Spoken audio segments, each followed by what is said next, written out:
നല്ല ആവി പറക്കുന്ന ഇലയാണ് എങ്ങനെ ഉണ്ടാക്കുന്നത് നോക്കിയാലോ. അപ്പോൾ ഞാൻ ഇത് നമ്മൾ നൈസ് പത്തിരിയുടെ മാവാണ് എടുത്തേക്കുന്നത്.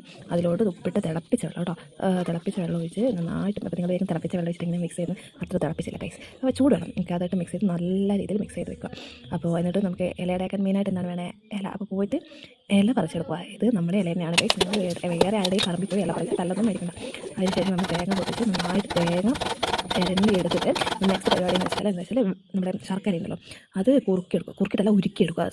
ശർക്കര ഉരുക്കാണ്ടും നമ്മൾ ഇത് അടയുടെ മിക്സ് തയ്യാറാക്കാറുണ്ട്. എന്നിട്ട് അതിലൂടെ തേങ്ങ ഇടും. സത്യം പറഞ്ഞാൽ ആ വീഡിയോ ഞാൻ എടുക്കാൻ മറന്നുപോയി. അപ്പോൾ അത് നന്നായിട്ട് ഉരുകി വന്നതിന് ശേഷം അതിനകത്തോട്ട് നമ്മൾ ചിരകി വെച്ച് തേങ്ങ ഇട്ട് കൊടുക്കും. നന്നായിട്ട് മിക്സ് ചെയ്യുക. അതിന് ശേഷം ഇല എടുത്തിട്ട് നമ്മുടെ മാവുണ്ടല്ലോ നല്ല രീതിയിൽ കൈ വെച്ചിട്ട് നല്ല രീതിയിൽ നല്ല നൈസായിട്ട് പരത്തി കൊടുക്കുക. അത് ഇതുപോലെ കിട്ടുന്നിട്ട് അതിലോട്ട് നമ്മുടെ ഫില്ലിങ്സ് വെച്ചിട്ട് ഞാൻ പൊതുവെ എല്ലാ ഭാഗത്തും സ്പ്രെഡ് ചെയ്ത് കൊടുക്കും. അല്ല ചിലവരിങ്ങനെ ഒരു സൈഡിലോട്ട് ആക്കിയിട്ട് വെക്കുന്നതും കാണാം. ഇതെല്ലാവരും ഓരോരോ ഇഷ്ടം. ഞാൻ എന്തായാലും എല്ലാ ഭാഗത്തോട്ടും സ്പ്രെഡ് ചെയ്ത് കൊടുക്കാറുണ്ട്. ഒന്ന് മടക്കി ഇത് അടുപ്പത്ത് വെച്ച് ആവി